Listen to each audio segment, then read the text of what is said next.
নমস্কার বন্ধুরা, কৃষ্ণা কিচেনে আপনাদেরকে স্বাগত জানাচ্ছি। আজকে আমি বানাচ্ছি ছানার কোফতা। তার জন্য আমি 1 লিটার দুধকে ভিনিগার দিয়ে ফাটিয়ে দিচ্ছি।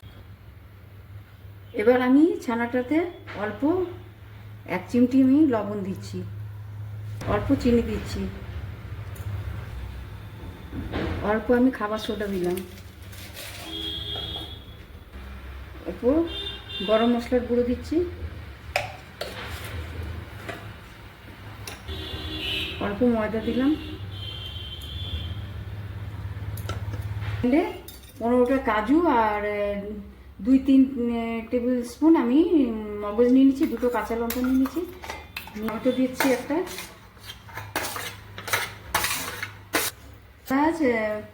দারচিনি 2-3টে লং সব দিয়ে এটা আমি এখন পেস্ট বানিয়ে এবার আমি ছানাটা থেকে ছোট ছোট লিচি কেটে নিচ্ছি, নিয়ে এরকম গোল করে ওর মধ্যে 2টো করে কিশমিশ ঢুকিয়ে তারপরে আবার আমি একটা গোল করে দিচ্ছি। তেল গরম হয়ে গেছে, আমি দিচ্ছি একটা একটা করে কোফতা হয়ে গেছে হালকা ভাজা। এবারে আমি একটা একটা করে সব একটা প্লেটে উঠিয়ে নিচ্ছি। গোটা গরম 2টো এলাচ, দারচিনি দিলাম, 1 চামচ আদা বাটা দিচ্ছি,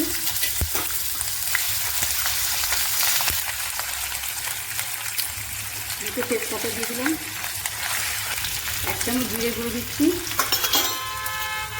1 চামচ ধনে গুঁড়ো দিলাম,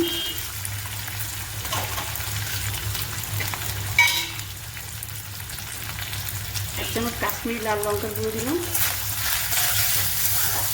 এবার একটু আমি হলুদের গুঁড়ো দিলাম,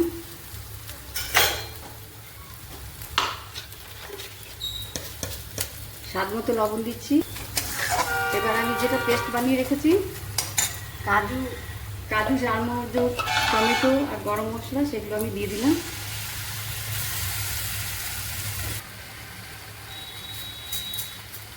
মিষ্টি মিষ্টি একটু চিনি দিলাম, 1 চামচ দিচ্ছি। একটা একটা করে কোফতাগুলো ছেড়ে দিচ্ছি।